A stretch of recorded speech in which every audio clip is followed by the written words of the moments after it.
I would be remiss if I will not be able to say thanks to our media ministry, first and foremost. First time that without their mentors' presence that they're handling this. And can we give God a clap offering for this wonderful service? And Pastor GR will be proud of you. As well as thank you for our worship team. That was very joyous and full of victory songs. And we welcome Pastor Hans. Thank you for your ministry, Pastor Hans, and we are blessed because of that, partnering our worship leader here, Pastor, I call him Pastor already as well, Pastor Butch. Choi. Butch, Pastor Butch.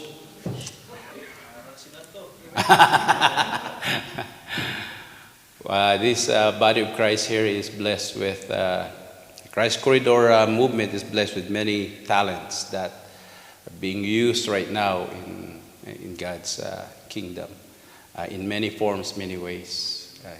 Thank you, Barry James, for sharing meditation, and Barry Gabs for guiding this worship service, and for everyone here and in the electronic world.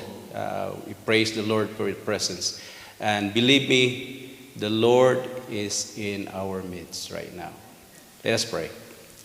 Father in heaven, thank you for these wonderful moments that you've given us. Thank you for the blessing of worshiping you, the strength, the very life itself that we have right now.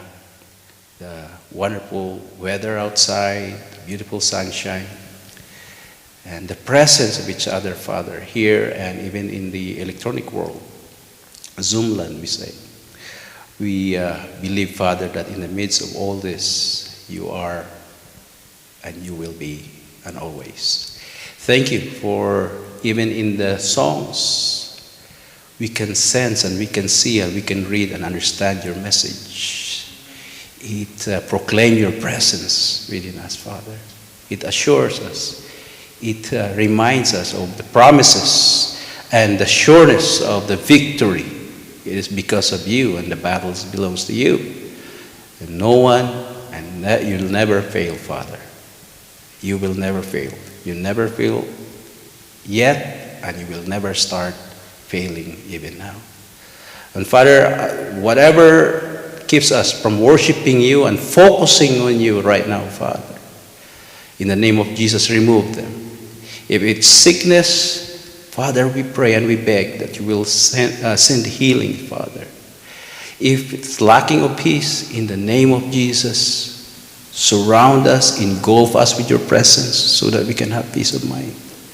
If it's fear, replace it with your reassuring presence that everything is under control and you know what you're doing and that you love us so much.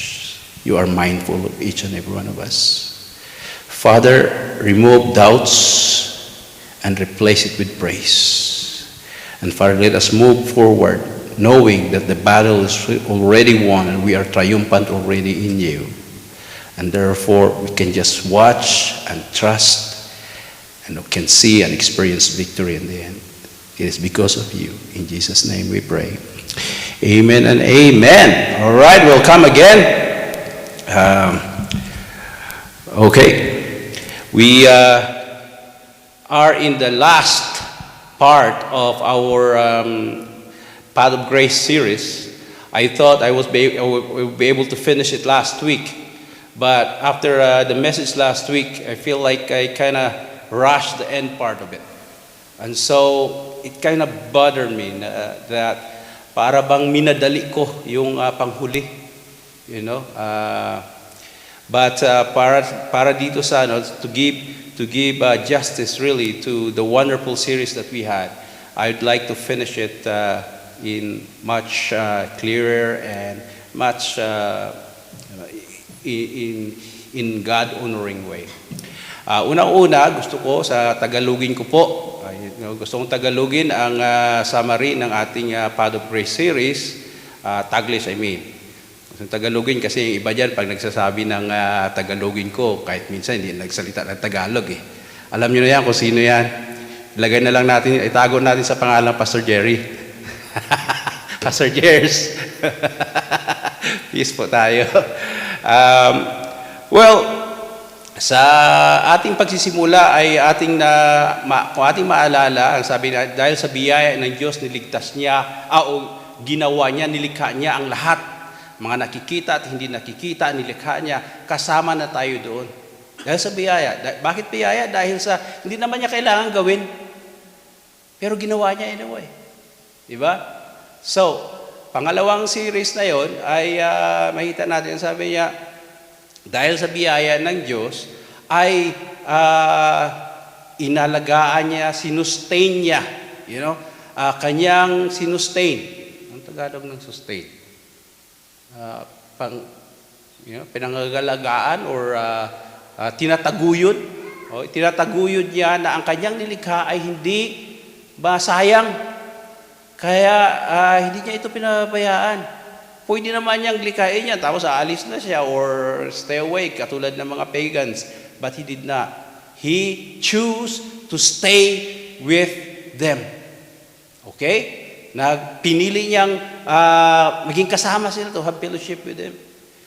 Pangatlo, dahil sa biyaya ng Diyos ay kasama sa kanyang pag-alaga, pag-sustain doon sa kanyang nilikha, ay binigyan sila ng kapangyarihang mag-govern. Pamahalaan ang ang nilikha ng Diyos na kinabibilangan kahit na ng mga unang magulang natin sa Adan sa Eva. Kaya nga may trabaho sila. Ang trabaho nila ay pangalagaan yung hardin. At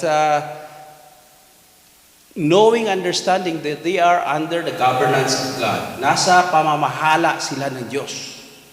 Dahil sa biyaya ng Diyos, pinaramdam sa kanila kung paano mamahala at kung paano ang pamahalaan sila ng Diyos. Ang kasunod dito ay ito na yung medyo mabigat-bigat. Okay? Okay. Alright.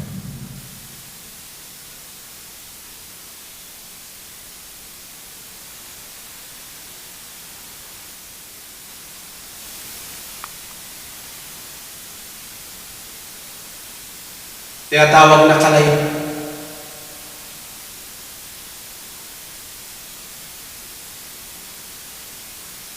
Ang desisyon na kanilang gagawin. Ang problema, the problem,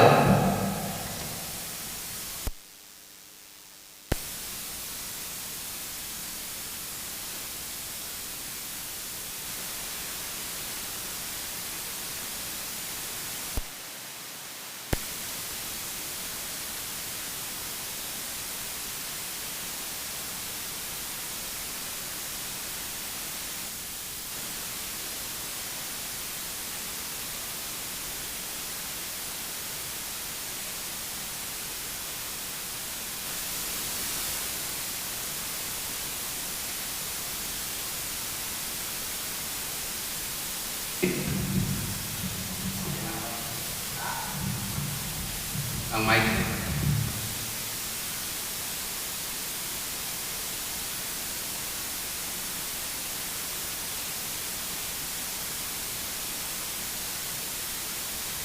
Alright. Malamig yung boses ko dito Okay, so pinili ng tao yung instead na sumunod at tingnan kung ano yung kagustuhan ng Diyos para sa kanila, na siya naman nakakabuti. Kaya sabi ng kanta kanina, there is no one or nothing better than you. Ang nakakalungkot, pinili nilang subukan yung hindi sa Diyos. Pinalayas ngayon sila. Nahiwalay ngayon sila sa Diyos. The very definition of death is being separated from the source of life. It's being separated from the governance of God, sa pamamahala ng Diyos. At kasama rito in consequence na dahil wala ka na sa pangangalaga ng Diyos na the best, mararanasan na ngayon yung mga negative experiences. Pero napakabait pa rin ng Diyos. Dahil doon pa, pagkatapos na sila ay palayasin doon, hindi naman niya totally iniwan talaga sila. Doon pa nga lang bago sila palayasin, nangako na ng Diyos na isang araw ay magkakaroon kayo ng kaligtasan sa pamamagitan ng anak ng tao.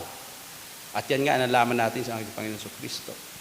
At pagka nagaganon, nalaman nila na hindi pa rin sila pinabayaan ng Diyos, kahit ayaw nila sa Diyos, ang Diyos ay dahil gracious siya, ay pinamamahalaan pa rin niya ang tao.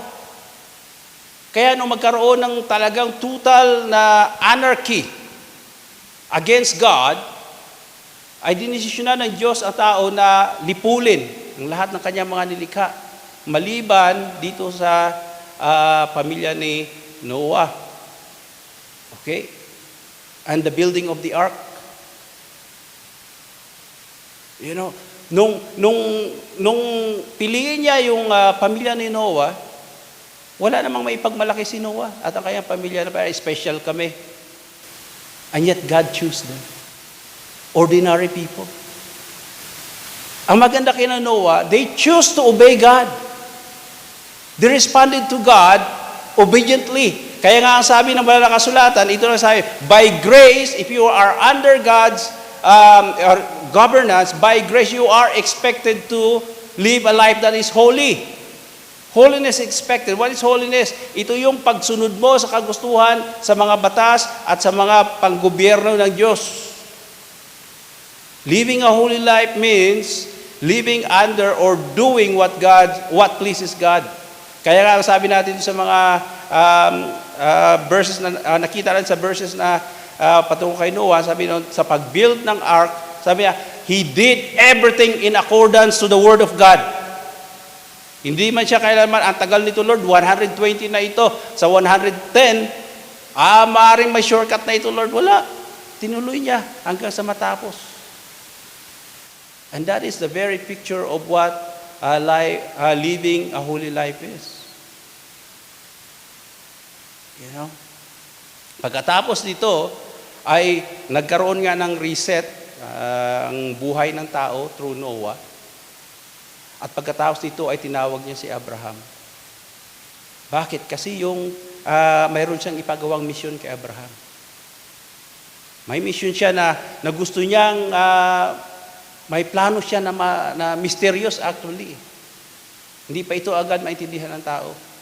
Pero sabi niya kay Abraham, dahil sa iyo ay pagpalain ang maraming tao sa mundo.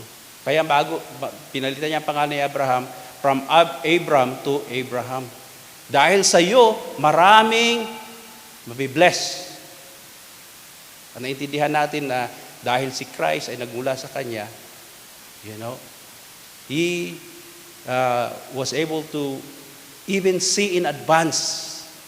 At natuwa siya, ayon sa banal na kasulatan, sabi ni Kristo si John, sabi niya, even Abraham was rejoicing when he saw my days. Noon pa lang, kita na ni Abraham. Makikita na natin mamaya, may emphasis na natin. Dito, ibinigay ng Panginoon sa kanya ang kanyang mission. Abraham, this is what you gotta do. You leave your family and your belongings and all that stuff and go to the place I will show you. At sinunod nga siya ni Abraham kahit makita natin mamaya na hindi naman talaga naintindihan lahat ni Abraham kung saan siya pupunta, anong gagawin niya. He just followed. He just trusted the Lord. You know? By grace, that was mandate. It was a mandate from God na susundin ni Abraham. Sabi ko nga kanina, God does not want, bakit nagiging by grace ito? Dahil kung basihan lang natin yung, kung hindi biyaya ang pagbabasihan, hindi mapipili si Abraham. Kasi, he doesn't have really any special, again, like Noah, na magsasabi na, kaya siya pipiliin ng Diyos kasi ganito siya. Ang nakita ng Diyos sa kanya, na this man can, or is able to trust my promise to him. And will do it. Hindi perfecto si Abraham, kaya nga nakikita na nagkasala siya many times, sinungaling siya. And yet God by grace chose him to do the mandate na napakahalaga. Okay? Pangalawa, ang part 2 ng message ni Pastor Jerry dito is that by grace, our mission was done because we are empowered. We are empowered. Ano ba yung power na yon? Naintindihan natin ito na from Abraham to Christ, and after in the giving of the Great Commission, Christ Himself emphasized na don't go anywhere until you receive the power of the Holy Spirit. Ano ba ito? Ito yung gracious indwelling ng Holy Spirit sa lahat ng mga mananampalataya sa Kanya, sa lahat na magdadala ng mandate sa buong mundo. The presence of the Holy Spirit. Kaya ang lesson natin dito, don't go preaching the gospel without the empowerment of the Holy Spirit. You're gonna be failing. The very reason why those few uneducated people succeeded on their time, it is because of the presence of the Holy Spirit. Kaya nga yung mga tao na kilala sa kanila nung mag-preach na sila, sabi nila, sino mga taong ito? Nalalasing ba ito? Pero they can sense and they can understand power from the words. Power to save. Sino ang dahilan doon? It's the presence of the Holy Spirit. The presence of Christ in the Holy Spirit. Dahil sinasabi natin, give them power.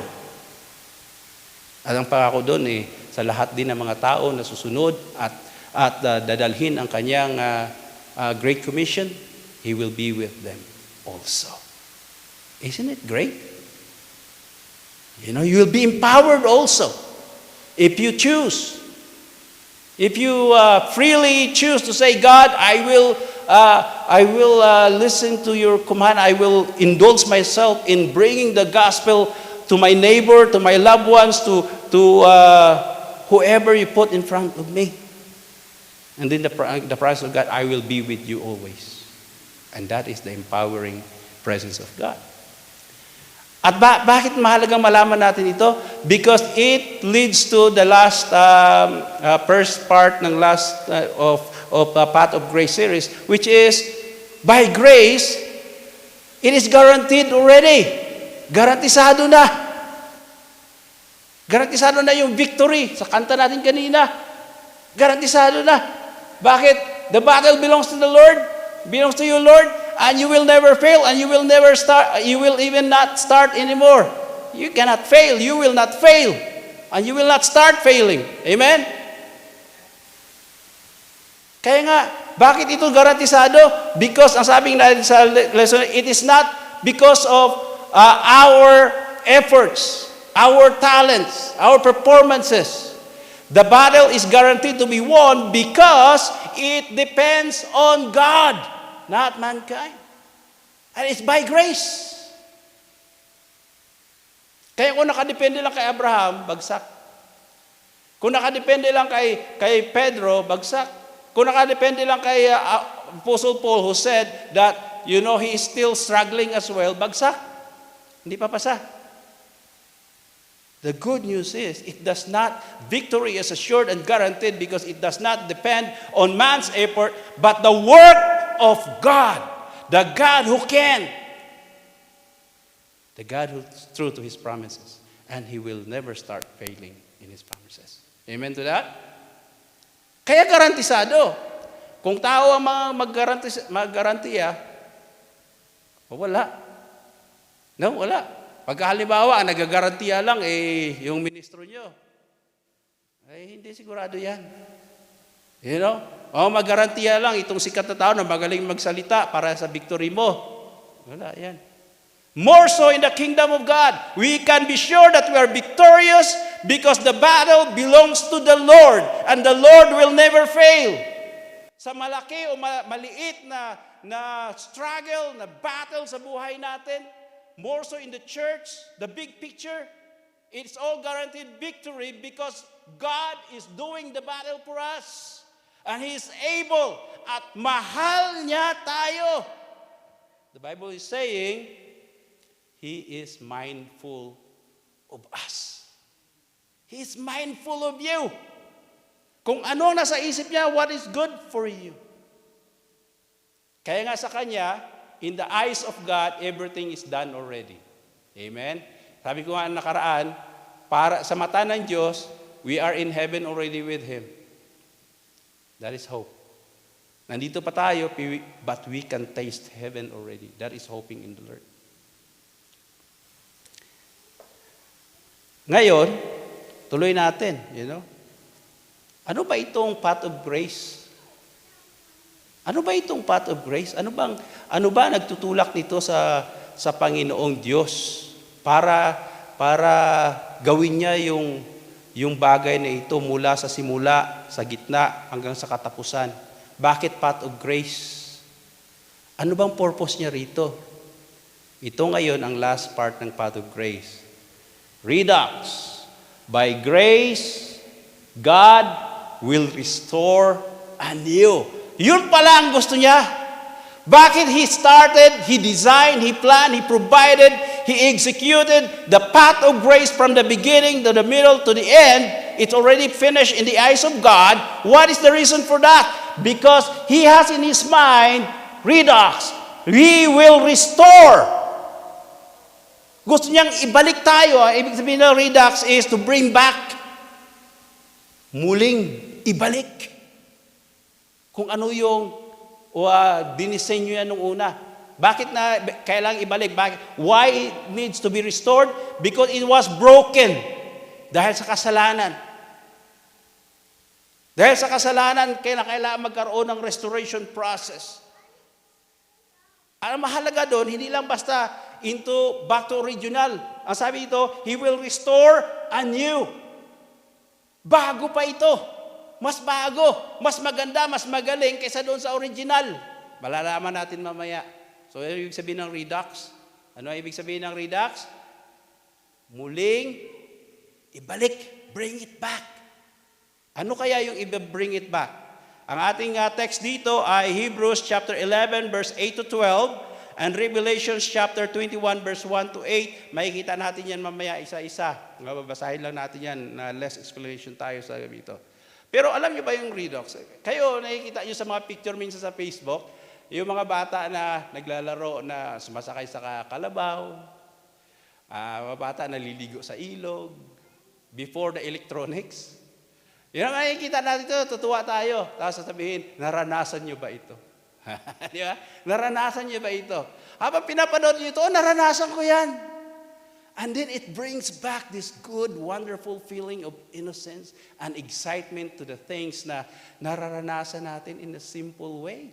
Pero nakakatuwa. Kaya hanggang ngayon, naalala natin, pag nakita pa natin sa picture, kahit picture na yan, pero yung isip natin bumabalik doon sa panahon na tayo ay nandoon. Nung wala naman kaming kalabaw.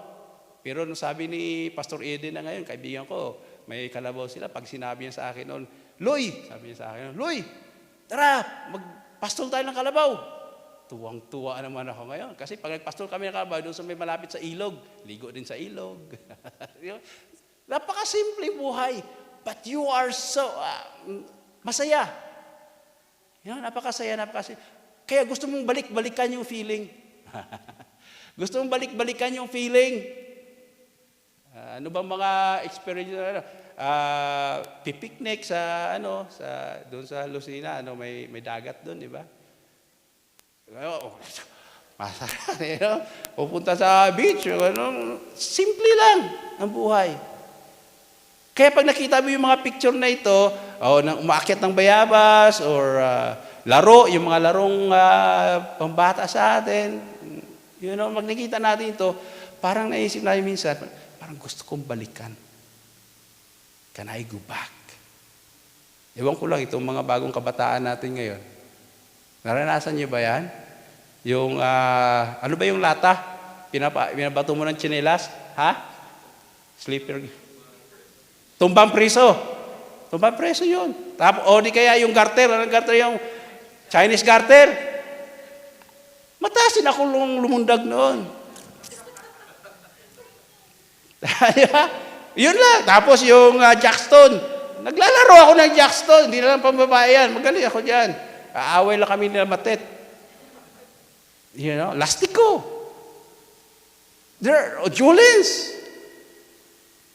Napapalo kami Madumi Pero those are the things that pag-isipin mo, gusto mong balik-balikan.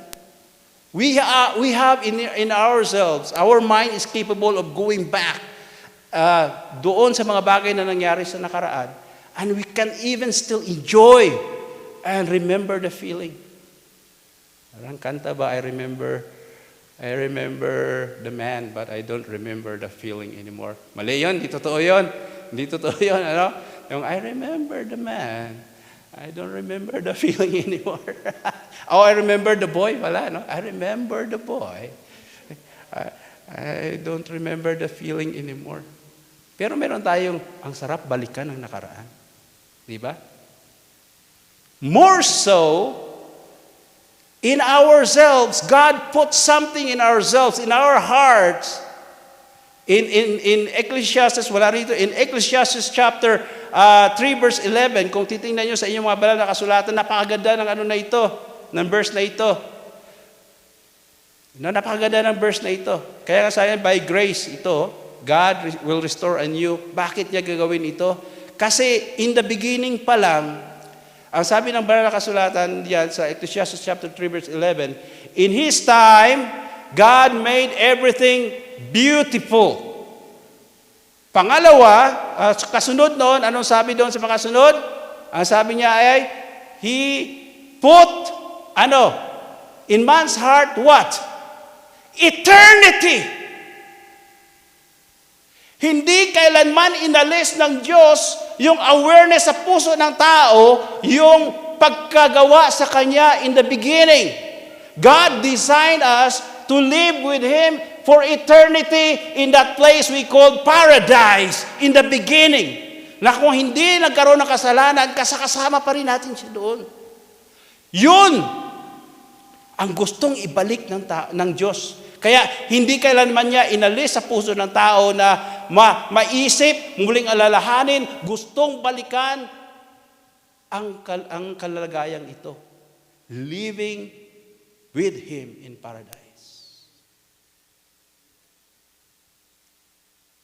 He put it in our hearts para isip-isipin natin. Kaya hindi tayo magtataka kung bakit ang lahat ng sibilisasyon sa mundo, kahit na yung mga natives, where there's no modern equipments and all this stuff, meron silang mga pananampalataya, di ba? Meron silang pananampalataya. Meron silang pananampalataya for something beyond them. You know, mga tribo-tribo, meron silang pananampalataya that there is someone or something that is above them. There is this what we call belief in the spiritual world. It is one sign that God really did not remove this feeling from us, the feeling of pointing us back to eternity. It is our DNA. It's embedded in our DNA, spiritual DNA. Yun ang gustong balikan ng Panginoon. By grace, God will restore anew. Pero ito ay isang proseso. Power thoughts. God wills it. Ito. Ginusto ito ng Diyos that mankind will be restored to Him. Power thoughts. Yan mo rin. Thank you. Okay? Tandaan ito ha. God wills it. Initiated it. Put together everything so that the restoration process will start. At tandaan natin, hindi doon sa lugar. Sabi natin, the lost paradise. May sabi, lost paradise. Gusto natin bumalik sa lost paradise. Mali yun. Bakit? Hindi yun ang plano ng Diyos. Ang plano ng Diyos, restore to Him, not to the place. Ang iniisip natin minsan, pagkasabi natin, kaya gusto ibalik tayo, dahil gusto niya tumira ulit tayo dun sa nilikha niya noong garden. Mali! Inalis na niya yun, wala na yun. The truth is, God wills it that mankind will be restored to Him. Kasi without Him, even the greatest place in the world will not be called paradise. Only the presence of God will make place, whatever that may be, paradise. That's why the main reason why God wants to restore us is to restore us to Him. Restoration process has begun After the fall, He promised Christ coming right away. Its completion when Christ returned again. Kaya tayo ngayon, nasa gitna tayo. O malapit na tayo sa kasi sabi nga natin nalalapit na ang pagkarating ng Panginoon Kristo. Di ba? The second coming of Christ is getting nearer and nearer. So we are close to that end part of this process. Completion ito when Christ returned. Ano ba gawin ni Kristo pag siya bumalik? Muli tayong i-restore sa presensya ng Diyos. Makikita natin yan mamaya. So, ang may kagustuhan at may gawa nito at may control nito ay ang Diyos mismo. It is by grace. Hindi ito dahil sa mayroon tayong ginawa na ang Diyos ay tatanawin niyang utang na loob kaya gawin niya lahat ng paraan para tayo ay makabalik sa Kanya. No! It is because God loves us. Sabi ng kanta natin kanina, He loves us. Oh, how He loves us. Oh, how He loves us all. Paano niya pinakita ito? By giving. Sabi yung binasa ni Barry Gabs kanina, by giving. Is best for us. Yung best niya na yun ay walang iba kundi ang Panginoon Kristo na siyang babalik upang ibalik tayo sa Panginoon. Introduction. We people calls the passage of time and events what? History is all about the time and the events. Ano yung nangyari, kailan ito nangyari? At kung pag-aaralan mo deeper yan, tatanungin mo kung bakit nangyari. Pero in a big picture, it's the passage of time and events. When you talk about that, you're talking about history. In the big picture, in the eyes of God, God reveals it as this, all of you say it, restoration process. Simulang-simula pa. Nung bumagsak ang tao dahil sa kasalanan, God already has planned, put into effect, and move the process of restoring us to Him. Paano yung ginawa yun? Ginamit niya si Noah, ginamit niya si Abraham, ginamit niya mga king, judges, prophets. And ang sabi nga sa Hebrew, and in the last time, sino ang ginamit niya? Ang ultimate na ginamit niya to let the restoration process go into its move. His Son, Jesus Christ.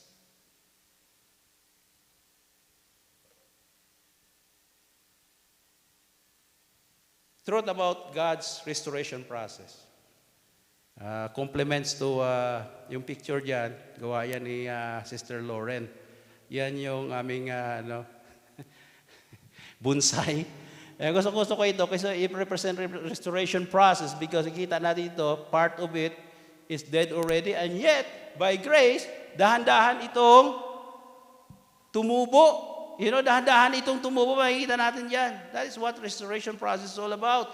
Once you're dead, but through the grace of God, you are alive again. Amen? All right. Truth about restoration process. Ano pa talaga itong restoration process? Ang pinag-aralan natin una, yung path of grace is telling us what God is doing, and that's what we call restoration process, and it was all done by grace. Ano ba talaga ito? God's restoration process can only be seen through the eyes of faith. Gusto nating maintindihan ang restoration process ng God, kinakailangan natin gamitin ang mata ng ating pananampalataya. Ang sabi nga sa Hebrew chapter 11 verse 8 to 10, by faith, Abraham, when called to the place he would later receive as his inheritance, ito ang big words, obeyed and went even though he did not know where he was going. Bakit niya ginawa yon? Because by faith, he made his home in the promised land like a stranger in a foreign country. He lived in tents as did Isaac and Jacob, who were heirs with him of the same promise. Pinangakuan siya ng Diyos. For he was looking, itong eyes of faith. He was looking forward to the city with foundation whose architect and builder is God. Sa mata ni Abraham, he is not only looking at the land of Canaan, where there was Jerusalem and Israel someday, but he can look farther than that. His eyes of faith looks farther than that. No, hindi lang basta ito ang ibibigay ng Panginoon. He understood that all the substance, itong mga laman, itong mga material na nakikita natin, they will not stay forever. I think nakanta rin natin yan kanina, di ba? Itong flesh, nothing. It is the spirit. Nabasa ni Pastor James. It's the spirit that counts. Yan ang binasa ni Pastor James kanina, di ba, Pastor James? It's the spirit that counts. Bakit? Kasi ito yung mag-last forever. It is the foundation whose God is the builder and the architect. Pero mo nakikita na ito ni Abraham. What kind of eyesight is that? It is the eyesight of faith. So if you want to understand God's restoration process, if you want to see the big picture of what God has been doing and done already, we have to see it by using the eyes of faith. Na kaya nangyayari ang mga bagay na ito, I'm talking about big picture here, because God has a plan and He's putting it into effect.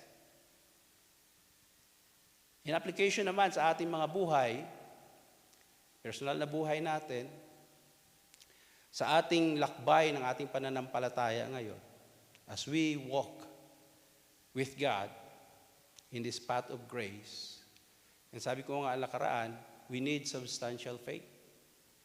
Yung ilagay natin sa ating backpack. Remember that? Substantial faith.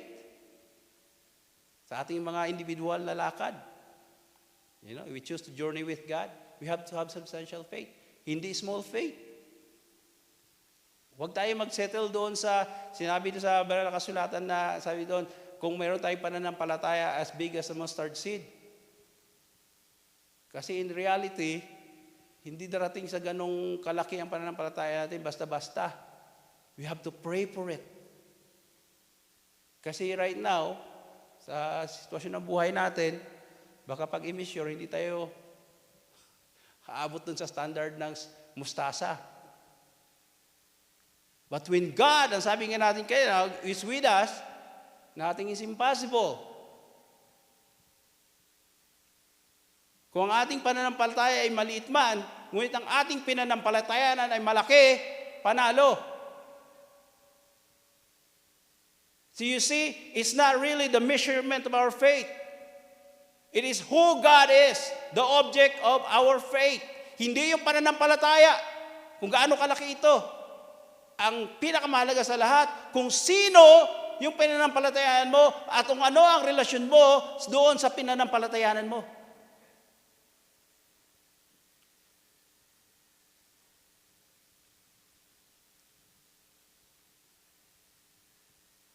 Ganon si Abraham eh. Kung sarili lamang yung pananampalataya, we know that he is the father of faith.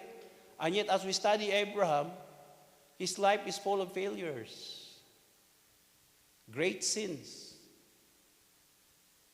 And yet God, by grace, chose him to be a major player in the restoration process.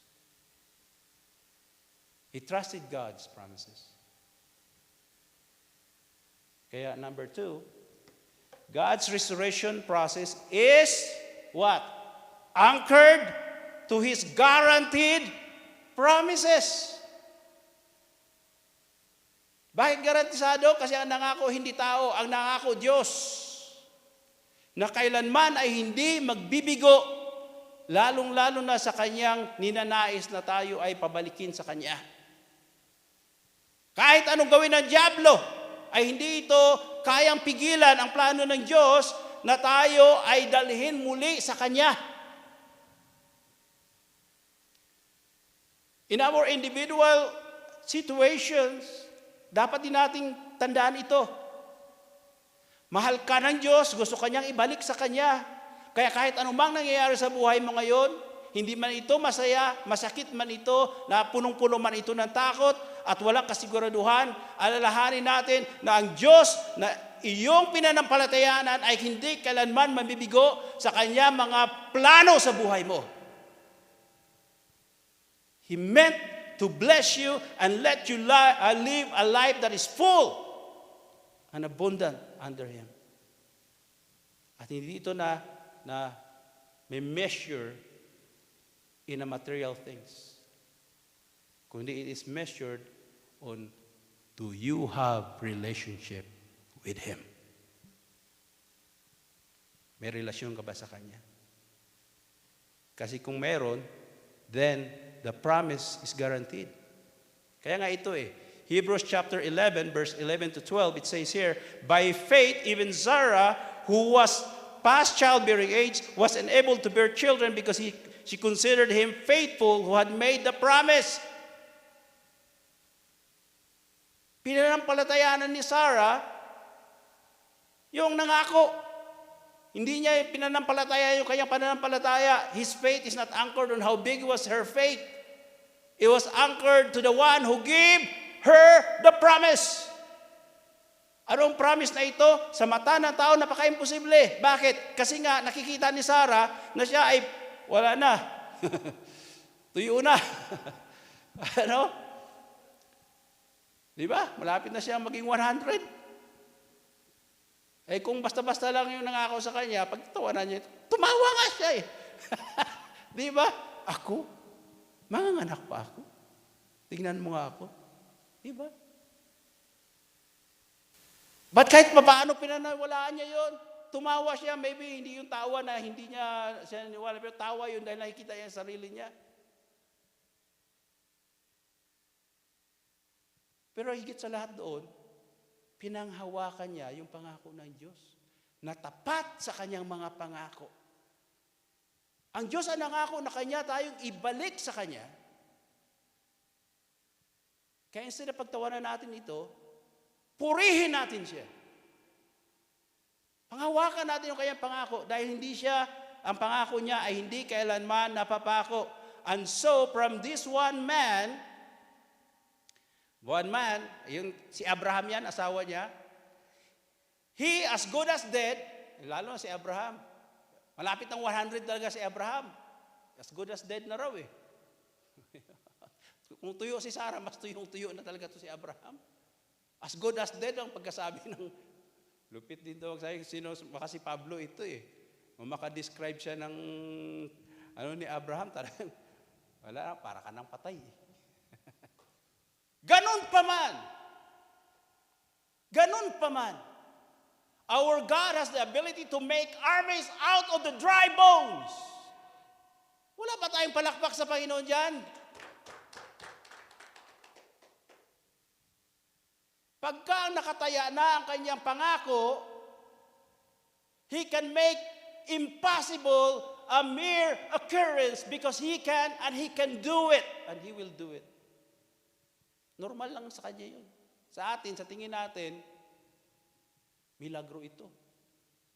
Sa mata ng Diyos, simple lang yan. Amen? Kaya kung mayroon ka problema sa buhay mo ngayon, ano man yan, relasyon man yan, financial man yan, sakit man yan, ano pa ba mga problema ng tao ngayon? Wala bang trabaho o whatever? O wala ka namang iniirog-irog? Huwag kang mawala ng pag-asa. Don't lose your hope. Because even God in His promises, He is always true that He can, according to Ezekiel, He can make, in our songs earlier, soldiers, warriors out of dry bones. Kaya nga sabi niya dito kahit si Abraham as good as dead, yet came descendants as numerous as the stars in the sky and as countless as the sand on the shore. Bakit? Because God can. Anong bumabagabag sa buhay natin ngayon? Huwag natin kalimutan who God is in our lives.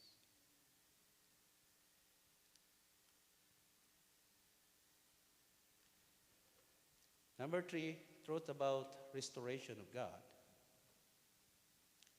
Bago tayo sa 3, alalahanin natin Just trying to connect big picture at saka small picture.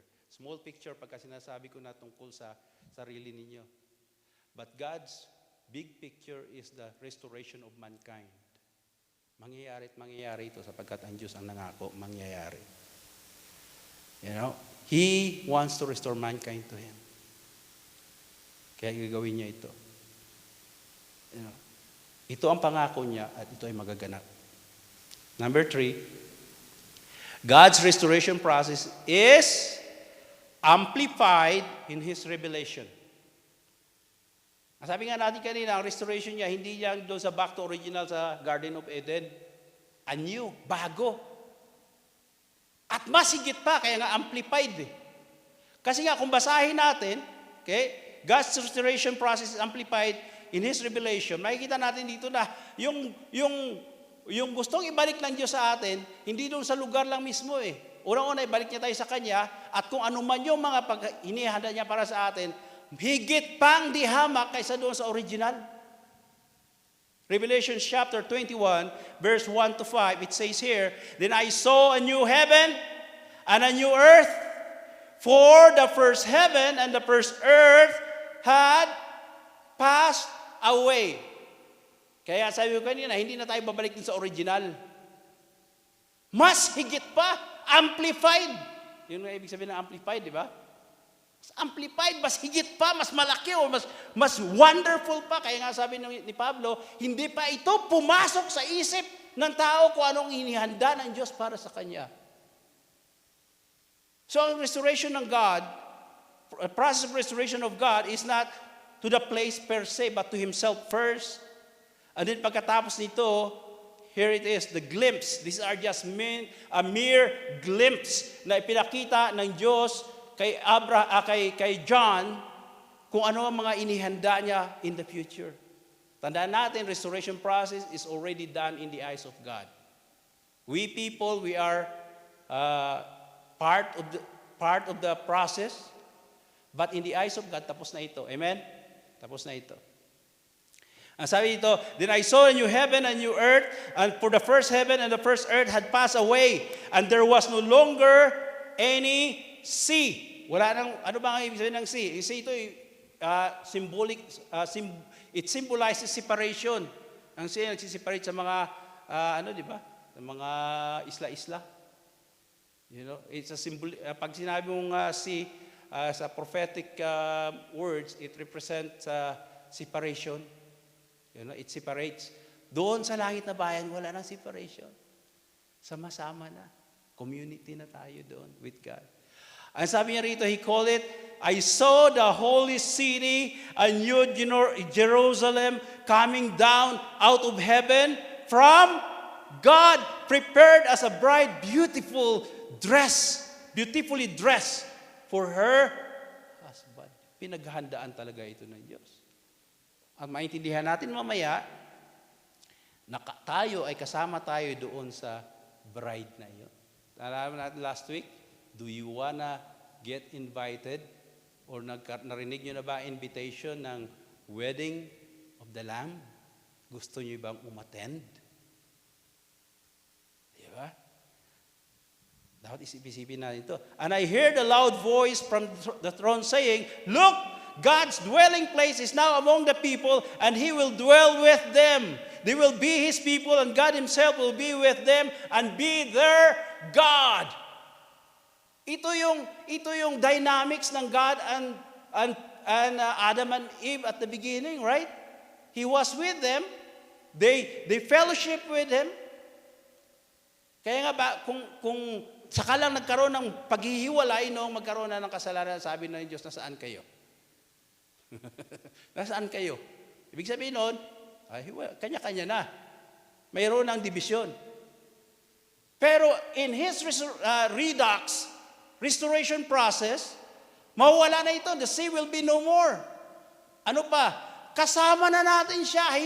He will provide the dwelling place. Hindi lamang yon, kasama pa natin sa dwelling place. He will be our God and we will be His people. It means to say that what the original design for fellowshipping with God and men and mankind will come back again. Redux. will be back again. Hindi lamang sa isip, kundi ma-experience mo na ito. He will wipe away every tear from their eyes. Ito pangako ng Diyos.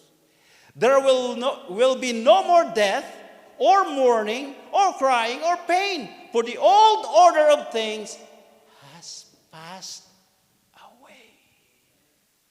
Kaya nga, anew. Sabi natin kanina, anew. A restoration process is anew and amplified. Kasi yung mga original na nasira dahil sa kasalanan, ay mawawala na lahat yun. Ang verse 5, it says here, He was seated on the throne said, I am making everything new. Ibig sabihin, pag ginawa niya ang lahat, sabi ng mga saksi ni Jehovah, hindi, ito rin to eh. Dito ka rin eh. Sabi ng mga kaibigan nating saksi, ito rin yun, yung earth ito. Hindi. Sabi ng mga kasulanan, malinaw eh. He will make everything new kasi yung luma, wala na. Papalitan niyo ng bago. Kung yan pa rin yun, hindi na yun bago. Refurbished yun. Right? Refurbished. Kabili na ba kayo ng refurbished na material? Hindi na bago yun. Nag-work again, pero refurbished yan. Hindi. Ang pangako ng Diyos, He will make everything new. I'm making everything new. Then He said, write this down. Ito, malaking words dito. Write this down. Ang sabi niya kay John, write this down, for these words, the promises of God, are trustworthy and true. Guaranteed. Guaranteed. Balik ulit tayo doon. Garantisado. Hindi ito mapapako ang pangako na ito. Bakit? Kasi ang nangako, He is true and He is capable. Lastly, what's the truth about restoration process? God's restoration process, when completed, means final separation also. Ito na yon. Kanina, puro blessings yung mga pangako. Ito naman, warning naman ito. May warning din ang Diyos eh. May warning din ang Diyos because our free will was not taken away from us as well. By grace, freedom was given. Hindi niya inalis sa atin yun. Hindi niya naman inalis hindi naman tayo ginawang robot. We still have given by grace the ability to decide, the freedom to use our will to whatever suit us. Pero ang tanong dito, ito bang kagustuhan mo? Kagustuhan ba ito ng Diyos? May mga taong sumagot ng, hindi, ang mahalaga kagustuhan ko. Wala akong pake doon sa kagustuhan ng Diyos. Wala akong pakels. Sa kagustuhan ng Diyos, wala akong pakels. What is pleasing me is what I'm about to do. And no one can tell me no. Yung mga ganong ano ba? My life is my own. I am the captain of my soul. That is one of the greatest lies that we learn. But ang biyaya ng Diyos will say, okay, yan ang pinili mo. Pero, ito na ito. Oh yeah, there's a big picture that God wants to restore mankind to Him. But ito yung may sinasabi natin, whosoever will come. Kung sino yung may gusto, lumapit. Hindi kailanman tayo pipilitin ng Diyos na tanggapin ang kanyang biyaya. Bakit? Insulto na, malaking insulto na yun sa Diyos. Napalaking insulto na yun ng Diyos. Bakit? Unang-una, hindi naman siya nangailangan ng biyaya. Amen? Hindi naman kailangan ng Diyos ang biyaya. Sino may kailangan ng biyaya? Tayong mga tao. Pangalawa, paano niya binigay yung biyaya? Ibinigay niya yung pinaka-the best niya. Panginoon Jesucristo. Napahiya. Nakaranas ng paghiwalay mula sa Kanya, kahit 3 araw lang yun. Pero napakahalaga sa Son yun kasi forever na sila magkasama ng Father. But because of our sin that He took, it becomes a barrier between Him and His God for the first time. His Father and Him was separated. And yet He took it. Bakit? what in the eyes of Christ is that His mission will be completed. Ano ang mission na yon? God plans it that we will be restored to Him. Pero yung mga taong walang pakils, ito ang ito yung final separation. Restoration process when completed, kung tapos na ito, ibig sabihin bumalik na si Kristo, mayroon ding may sinasabi tayo final separation also. Ito yung para naman sa mga taong ayaw magpasakop sa Diyos, ayaw tanggapin ang biyaya ng Diyos. Hindi naman ipipilit ng Diyos 'yan. Tanggapin mo na mga pananampalataya ang biyaya. Alright? Dapat maintindihan mo ito. Hindi kailangan ito ng Diyos, tayo may kailangan ito. Hindi natin kayang i-provide ito, God provided it for us. Ang atin na lang panampalataya, paniwala natin, tanggapin natin through faith. Si Kristo sa buhay natin. Revelation chapter 21 verse 6 to 8 continues, He said, "To me, it is done." Sabi ko kanina, di ba? In the eyes of God, the restoration process, tapos na. Sa Diyos, tapos na ito. Bakit? Because sabi niya, I am the Alpha and the Omega, the beginning and the end. Itong sistema ng mundo na nakita natin ngayon, sa mata ng Diyos, in His revelation, pinag-usapan history, current situation. Well, in the eyes of God, it's already complete. It's done already. Victorious na nga tayo eh. We are victorious already because of Christ. To the thirsty, I will give water without cost from the spring of the water of life. It means to say, everlasting life. Ibibigay niya ito. By grace, it will be given to you. Hindi mo ito babayaran. Wala kang pwedeng ipalit dito. Ibibigay niya ito. Ang dapat mo lang magpakababa ka, sabihin mo at aminin mo sarili mo, Lord, thirsty talaga ako. Uhaw na uhaw talaga ako. Kailangan kong tubig. In a spiritual sense, Lord, kung wala ka, Lord, mamatay ako sa uhaw nito. And yet God in His grace said, I will give water without cost. By grace. Ang kaligtasan mo, kaligtasan ko, binigay sa atin yan, wala sa ating cost yan. Pero sa Ama sa langit, napakalaki. It cost Him His Son. Yung tanong ko rito, ipipilit pa ba niya yan sa atin? Kung naintindihan natin na si Kristo pala ang ating huling kailangan para tayo ay magkaroon ng buhay na walang hanggan, wala nang iba, ipipilit pa ba yan sa atin? Pag naintindihan natin, kailangan natin itong vaccine na ito. Ito sa Pilipinas, pinagkakagulo sa Pilipinas, pinag-aaway. Libre na nga yung Sinovac. Ang alam mo, kailangan mo yan. Pagpipilitan pa ba yan? Maghahanap ka ba ng iba? Alam natin may ibang mga vaccine. Pero at that moment in time when it arrived, yan pa lang yun eh. Ayawan mo pa ba yan? Kung yun na halimbawa ang Sinovac, kung wala nito, mamamatay ka talaga. Tapos andito, binigay libre. Sasabihin mo ba, ayoko niyan. Maghahantay lang ako ng iba. Mamamatay ka na nga eh. Maghahanap ka pa ng iba. Binigay nga libre, without cost. Hindi, ayoko niyan, maghintay pa ako na iba. Kaya maraming mamamatay eh. Kaya sabi ng Banal na Kasulatan, maraming pinili ang daang maluwag na nagdudulot o ang kaduluduluhan nito ay kamatayan. Kamatayan. But the grace of God is promising us, I will give you water without cost from the spring of the water of life. Those who are victorious will inherit all this. Tanong ko rito ngayon, do you consider yourself victorious because of Christ? Say amen.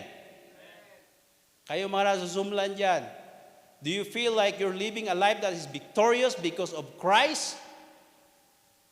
Nakiki-amen din kami sa inyo rito. Sigurado po yan, guaranteed yan, dahil Diyos ang nangako niyan. To those who are victorious will inherit all this. I will be their God and they will be my children. What a wonderful picture that will be. In a family where God is the Father and we are part of His household. That is the one that He wants to restore mankind to be. He wants us to be part of His family once more. But, verse 8, sabi ni Pastor Ramil, pagka may nakita kang but, red flag yan. Pansinin mo yan. Pag nagbasa ng Biblia, pag nagsabi ng but, tandaan mo yung una at aralin mo yung kasunod. Bago yung but, ano ba yung mga sinabi niya? But, ang kasunod, intindihin mo rin. Because mahalaga ito. But the cowardly, yung cowardly, yung hindi niya mapanampalatayanan, matanggap na ang kanyang kailangan si Kristo. The cowardly, the unbelieving, hindi niya mapaniwalaan. The vile, yung buhay ay hindi holy. Tandaan natin kanina, by grace, holiness is expected. The murderers and the sexual immoral, those who practice magic arts, ito yung mga magic arts, pamaraan, akala nila, matindi ito, extraordinary ito. Pero alahan natin na ang kalaban ng Panginoon, ang diablo ay kaya din gumawa ng mga bagay nito through magic arts. The idolaters and all liars, ito na yung but na ating dapat maintindihan. They will be consigned to the fiery lake of burning sulfur.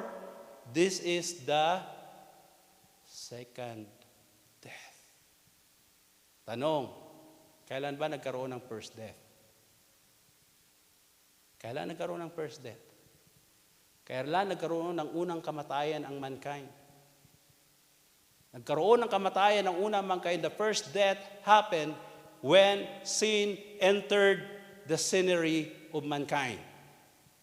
Nung pumasok na ang kasalanan sa mundo ng sangkatauhan, naranasan ng tao ang unang kamatayan. Ang ibig sabihin ng unang kamatayan nito, hindi lamang nang mabubulok ang ating katawang lupa, hindi lamang yun, kundi ang pinamahalaga sa lahat, ang katotohanan na when there is sin, there will be separation from a holy God.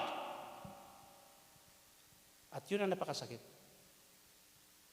Ihiwalay tayo dahil sa ating kasalanan sa presensya ng isang banal na Diyos sapagkat alam natin na hindi pwede magsama ang isang banal sa makasalanan.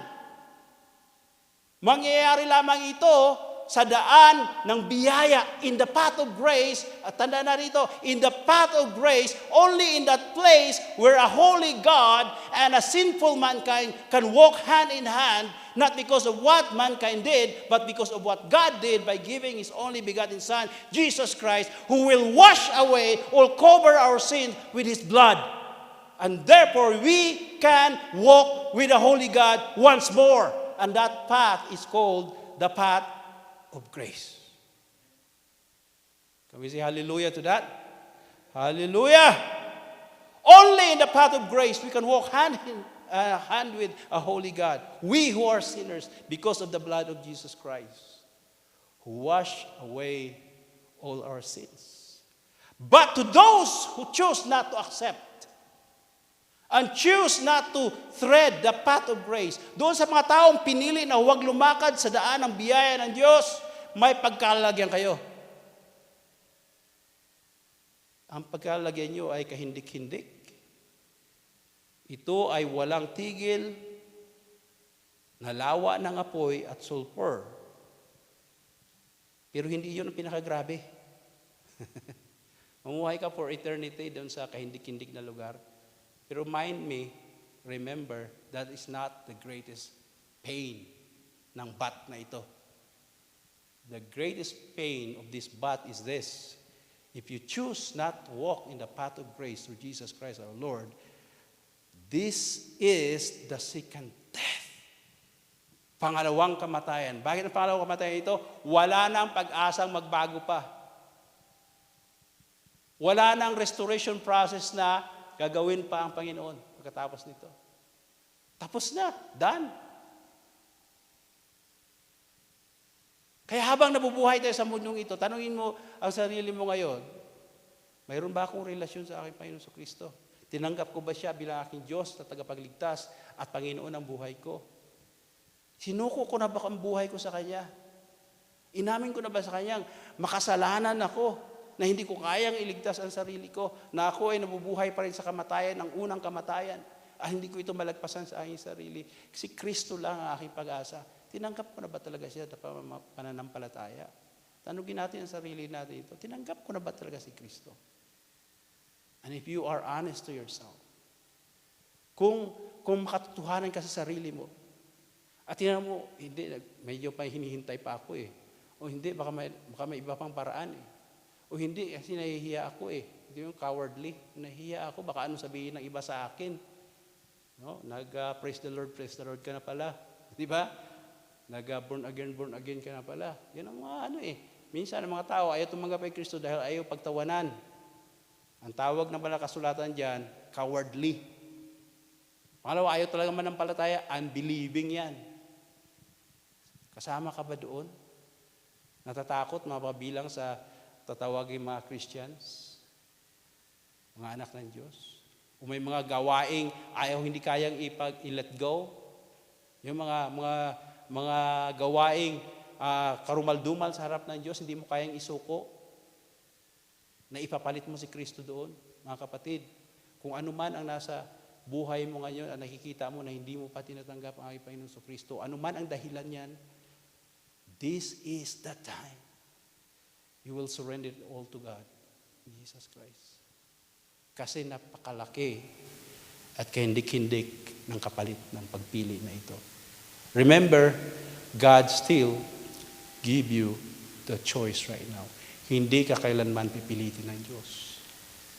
Pero yung consequence ng hindi mo pagpili sa Kanya, pag inabutan ka ng kasalanan, titiisin mo yan, magpawalang hanggan. Conclusion. In our conclusion, gusto kong balikan natin ito. John chapter 5, verse 36 to 40. Tayo tayo mag-play. In our conclusion sa ating pagtatapos, buksan natin ang ating mabanal na kasulatan. John chapter 5, verse 36 to 40. Si Kristo mismo ang nagsabi nito, I have testimony weightier than that of John.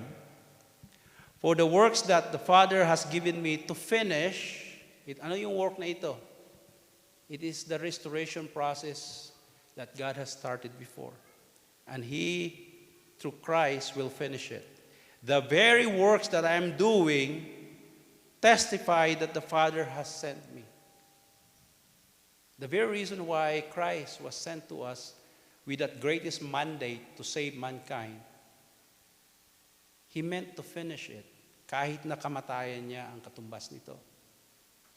Ang mapag-testify nito ay God the Father who sent Him. And the Father who sent me has Himself testified concerning me.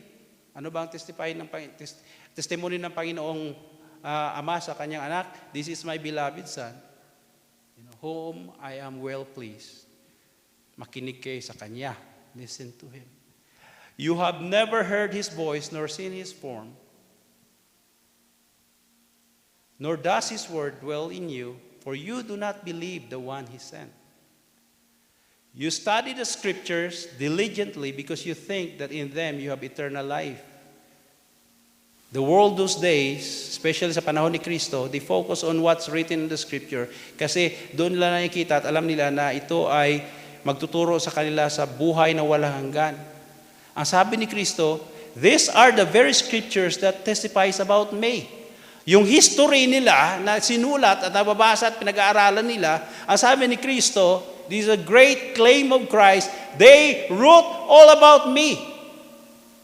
Simula sa book ni Moses, 5 aklat ni Moses, sa mga propeta, sa mga salmo, the words of wisdom, even into the gospel, until Revelation, all of them testifies about what was the mission of Christ and who Christ is in this world. Ang masakit dito, verse 40. Yet you refuse to come to me to have life. Sabi natin kanina, sa mata ng ating Diyos, tapos na ang lahat. Sa mata rin ng Diyos, alam niya kung sino yung mga taong ayaw tumanggap sa Kanya. Kaya nga, winawarningan na niya tayo para kung isip-isip natin na, no, hindi ko patatanggapin si Kristo. Don't! You never know. Ngayon, ini-enjoy mo ang buhay. You'll never know that tomorrow you will not be awakened from your deep sleep. Amen to that? You're driving, you're enjoying the scenery, and all of a sudden, bang! Sa isang kisap mata, nagbago na ang lahat.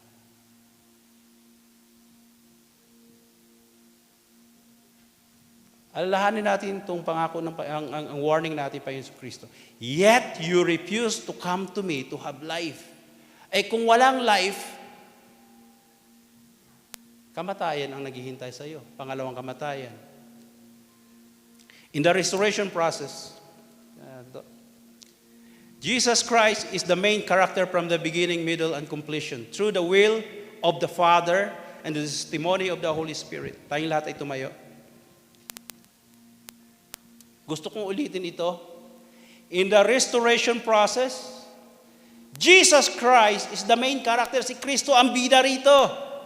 Mula doon sa Garden of Eden, hanggang doon sa Calvary, hanggang doon sa langit na bayan pagdating ng panahon na yon, in His second coming, ang bida dito na nakikita natin, si Kristo lamang. Through the will of the Father, the one who designed it is His Father above. And the testimony of the Holy Spirit. What is the testimony of the Holy Spirit? The testimony of the Holy Spirit is written in the book, the living Word of God, and His presence in each of you and me who proclaim and receive Christ as our Lord and Savior. One must accept Him, Christ, in faith to be included in the great act of restoration by God for us people, for us mankind, to Himself. No other truth, way, or life except through Him. The question is, are you interested? Oh Father in heaven, we